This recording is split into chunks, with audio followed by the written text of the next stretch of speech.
ሰላም ጤና ይስጥልኝ ውድ የዚህ ቻናል ተከታታዮች ዶክተር ሀብታሙ ዛሬ በወቅታዊ ጉዳይ ማለትም ቫይራል ሄሞሮጂክ ፌቨር ስለሚያመጣው የማርበርግ ቫይረስ ምንነት እናወራለን። በአጠቃላይ ቫይራል ሄሞሮጂክ ፌቨር ኮዞቹ እነማን ናቸው፣ እንዲሁም ደግሞ የማርበርግ ቫይረስ ምልክቶቹ፣ ሕክምናው፣ መተላለፊያ መንገዶቹ ምን ይመስላሉ የሚለውን እናወራለን። እንግዲህ ቫይራል ሄሞሮጂክ ፌቨር ከሚያመጡት ውስጥ አንዱ ማርበርግ ቫይረስ ነው። ሌሎች ኢቦላ ቫይረስ፣ ዴንጉ ፌቨር ወይም ደግሞ የሎ ፊቨር የሚባሉትም ቫይራል ሄሞሮጂክ ፌቨር ያመጣሉ። እንግዲህ በእኛ ሀገር የተረጋገጠው ቫይራል ሄሞሮጂክ ፌቨር እያመጣ ያለው ማለትም በመጀመሪያ ጊዜ ህዳር 5 አካባቢ የተከሰተው በጂንካ ከተማ የተገኘው የማርበርግ ቫይረስ ለቫይራል ሄሞሮጂክ ፌቨር ምክንያት መሆኑ ተረጋግጧል ማለት ነው። እንግዲህ እስካሁን ባለውም ለ8 ሰዎች ህይወት ማለፍ ምክንያት ሆኗል። ስለዚህ ማርበርግ ቫይረስ ምንድነው ስንል እንግዲህ ማርበርግ ቫይረስ በመጀመሪያ ጊዜ በጀርመን ማርበርግ በምትባለው ከተማ ሳይንቲስቶች ለመጀመሪያ ጊዜ ኢንፌክት የተደረጉበት ነው። ከኡጋንዳ የመጣችን ዝንጀሮ ለሕክምና በሚጠቀሙበት ጊዜ ለምርምር ማለት ነው የማርበርግ ቫይረስ እነሱን ኢንፌክት ማድረግ ችሏል። ጊዜውም በ1967 ነበር እንደ ፈረንጆቹ አቆጣጠር። ከዛን ጊዜ ጀምሮ የማርበርግ ቫይረስ ስያሜ ማርበርግ ዲዚዝ ተብሎ ተሰጥቶታል ማለት ነው። ስለዚህ ይህ ማርበርግ ቫይረስ እንደ ኢቦላ አይነት ኔቸር ሲኖሩ ኮዙም ፊሎ ቫይረስ የተባለ ነው። ቫይረሱ ጂን ፊሎ ቫይረስ የተባለ ነው። ስለዚህ ይህ ፊሎ ቫይረስ ማርበርግ ዲዚዝን ያመጣል ማለት ነው። እንግዲህ አንድ ሰው በማርበርግ ቫይረስ ከተያዘ በኋላ ምልክቶቹን ከ2 እስከ 21 ቀን፣ በጣም ፈጠነ ከተባለ በ2 ቀን ውስጥ፣ ዘገየ ከተባለ ደግሞ በ21 ቀን ወይም እስከ 3 ሳምንት ምልክቶችን ያሳያል። ይህ ደግሞ ኢንኩቤሽን ፔሪድ ብለን እንጠራዋለን። ስለዚህ ምልክቶችን ሲያሳይ ምንድን ናቸው ስንል በሁለት ከፍለን ማየት እንችላለን። ድራይ ሲምፕተምስ እና ዌት ሲምፕተምስ ብለን መክፈል እንችላለን። እንግዲህ የመጀመሪያዎቹ የማርበርግ ቫይረስ ኢንፌክሽን የገጠመው ሰው የሚያሳያቸው ከፍተኛ የሆነ ትኩሳት፣ ራስ ምታት፣ ድካም፣ ብርድ ብርድ ማለት፣ አጠቃላይ የሆነ አብኖርማል የሆነ ስሜት መሰማት ሊሆን ይችላል። ስለዚህ በሽታው ባስ እያለ በሄደ ቁጥር ከተለያዩ የሰውነት ክፍሎች መድማት ማለትም በአፍ፣ በአፍንጫ፣ በተለያዩ የናቹራል ኦርፊሶች ወይም የሰውነት ቀዳዳዎች፣ ከስኪን ላይ እንዲሁም ደግሞ ፍሮም ኢንተርናል ኦርጋንስ ወይም ከውስጣዊ አካላት መድማት ሊመጣ ይችላል። ማስመለስ፣ ተቅማጥ፣ ከዛ ራስን መሳት ወይም ሾክ የምንለውን፣ ከዛም በመቀጠልም መልቲ ኦርጋን ፌለር በማምጣት በአጭር ጊዜ ውስጥ ሰዎችን ለሞት ይዳርጋል። ስለዚህ ምልክቶቹ እነዚህ ናቸው ማለት ነው። ስለዚህ መተላለፊያ መንገዶቹ ምንድን ናቸው ስንል ዋናው ነገር ኮንታክት ነው። እንግዲህ መተላለፊያ መንገዶች ትልቁና ዋናው ነገር የምንለው ኮንታክት፣ ከበሽተኛው ጋር ንክኪ። ያ ሲባል ከበሽተኛው የሚወጡ ፈሳሾች ደም ሊሆን ይችላል፣ የተለያዩ የሰውነት ፈሳሾች ወደ ጤነኛ ሰው በተለያየ መንገድ፣ ለምሳሌ ብሮክን ስኪን ወይም ሙከስ ሜምብሬን ተፈጥሮ ለምሳሌ በአይን፣ በአፍንጫ፣ በአፍ ንክኪ ካለ ወይም ብሮክን ስኪን ኮንታክት ካለ ይተላለፋል ማለት ነው። ሌላኛው ነገር ሪከቨር ካደረገ ሰውም በማርበርግ ቫይረስ ተይዞ ሪከቨር ያደረገ ሰውም በሴመን አማካኝነት ወይም ደግሞ ወንዱ ሪከቨር አድርጎ ከማርበርግ ቫይረስ ግንኙነት ቢያደርግ ወደ ጤነኛ ሴት ሊተላለፍ ይችላል።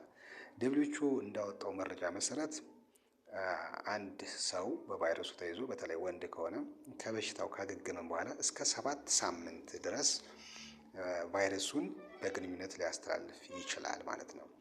ስለዚህ ሴፍ ሴክስ ፕራክቲስ ምንለው ለምሳሌ ኮንዶም መጠቀም አስፈላጊ ነው።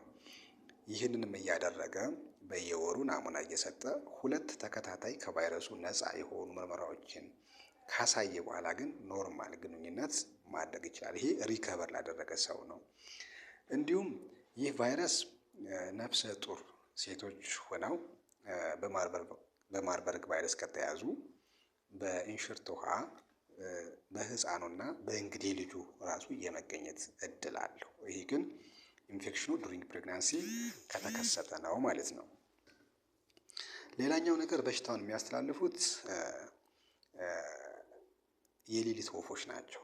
ስፔሻሊ የኢጂፕሽያንስ ሮዜት ኢጂፕቲካ የሚባል ዝርያ ያላቸው የሌሊት ወፎች ሶርስ ናቸው ተብሎ ይታሰባል። ስለዚህ በእነዚህ የሌሊት ወፎች በጽዳጅ በሽንታቸውና በሳሊባ ወይም በምራቅ በምንለው ቫይረሱ ሊኖር ይችላል።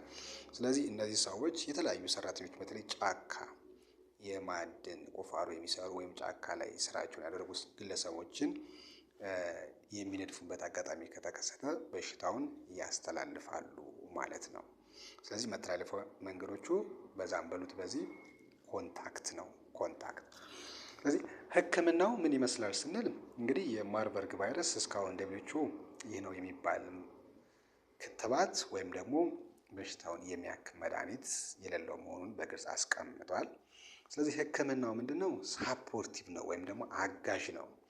እንግዲህ ፋታሊቲ ሬቱ በማርበርግ ቫይረስ የተያዘ ሰው ከ20 እስከ 90% ወይም ደግሞ እስከ 90% የሚደርስ እንግዲህ ከተያዙ ሰዎች ውስጥ ከ90%ቱ ሊሞቱ ይችላሉ ማለት ነው። በጣም ገዳይ ነው ማለት ነው። ነገር ግን አንድ ሰው ኤርሊ ዲቴክሽን እና ኤርሊ ሳፖርቲቭ ትሪትመንት ቶሎ ታውቁ በበሽታው መያዙ ቶሎ ታውቆና እነዚህ ድጋፍ ህክምናዎች የምንላቸው ወይም ደግሞ አጋዥ ህክምናዎች ቶሎ ከተደረጉለት ከበሽታው የማገገም እድሉን ይጨምሩታል። ስለዚህ ህክምናዎችም ለምሳሌ ትኩሳቱን ማከም ሊሆን ይችላል፣ ራስ ምታቱን ማከም ሊሆን ይችላል፣ ደም ከፈሰሰው ደም መለገስ ሊሆን ይችላል፣ ግሉኮስ መስጠት ሊሆን ይችላል። ስለዚህ በዋናነት አይዞሌት በማድረግ ወይም ታማሚውን ከሰዎች በመነጠል ህክምና ማድረግ በሽተኛውን የማገገም ድሉን ይጨምረዋል። ቶሎ ዲቴክት አድርገን ቶሎ የምናክመው ከሆነ ነው። ይህ ካልሆነ ግን ፋታል ነው። ስለዚህ ከዚህ በሽታ እንዴት ነው ራሳችን የምንከላከል ነው ካል አቮይዲንግ ኮንታክት ነው። አንደኛ ጫካ አካባቢ ወይም ደግሞ የማዕድን ቁፋሮ የሚሰሩ ግለሰቦች ከሆኑ ራሳቸውን ከሌሊት ወፍ ንክሻ መከላከል። ሁለተኛ ከታመመ ሰው የሚወጡ ደም እና ፈሳሽ ማንኛውም ዳይሬክት የሆነ ንክኪ ማስወገድ። ሶስተኛ በዚህ በሽታ ተይዞ የሞተ ሰው ካለ ደግሞ ትክክለኛውን የአቀባበር ስነስርዓት ወይም በሪያል ሲስተም በመከተል ኢንፌክሽን እንዳይፈጠር ማድረግ። ከዛ በተጨማሪ ደግሞ ቅድም እንዳወራ ነው አንድ ሰው በማርበርግ ቫይረስ ተይዞ በተለይ ወንድ ከበሽታው ካገገመ በኋላ እስከ 7 ሳምንት በስፐርም ወይም ደግሞ በሴመን ሊተላለፍ ስለሚችል ግንኙነት በሚፈጽምበት ጊዜ ኮንዶም መጠቀም፣ በየወሩ ናሙና መስጠትና 2 ተከታታይ ከቫይረሱ ነፃ መሆኑን የሚያመለክት ውጤት እስካላገኘ ድረስ ኮንዶም መጠቀሙ ይቀጥላል። ነገር ግን ምርመራ አድርጎ 2 ጊዜ በተከታታይ ከቫይረሱ ነፃ መሆኑን ካሳየ ግን ኖርማል ግንኙነት መቀጠል ይችላል ማለት ነው። ስለዚህ እነዚህን በማድረግ ቫይረሱን መከላከል ይቻላል። በኢትዮጵያ አሁን ያለው ሁኔታ ትንሽ ህብረተሰቡ መዘናጋት ያለ ይመስላል። ኮቪድ ምንም አላመጣ ምንም አላደረገንም የሚል አይነት ስሜት ያለው ይመስላል ህብረተሰቡ። ነገር ግን ጥንቃቄ አስፈላጊ ነው። ቢያንስ ማስክ ማድረግ እንግዲህ በትንፋሽ አይተላለፍም በሽታው። ነገር ግን ማስክ ስናደርግ ሰው ሰላም ብለን የተለያየ ነገሮችን ነክተን ራሱ አፍና አፍንጫችንን ስለምነካካ ቫይረሱ ወደዛ የመሄድ እድሉን እንቀንሰዋለን። ማስኩን ከማውለቃችን በፊት እጃችን በደንብ ታጥበን ማስኩን በኋላ ብናውልቅ ለመመገብ ጥሩ ይሆናል ማለት ነው። ስለዚህ ጥንቃቄ ቢኮዝ በሽታው ምንድነው? ገዳይ ነው ወይም ፋታል ነው።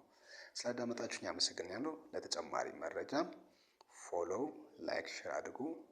መልካም ጊዜ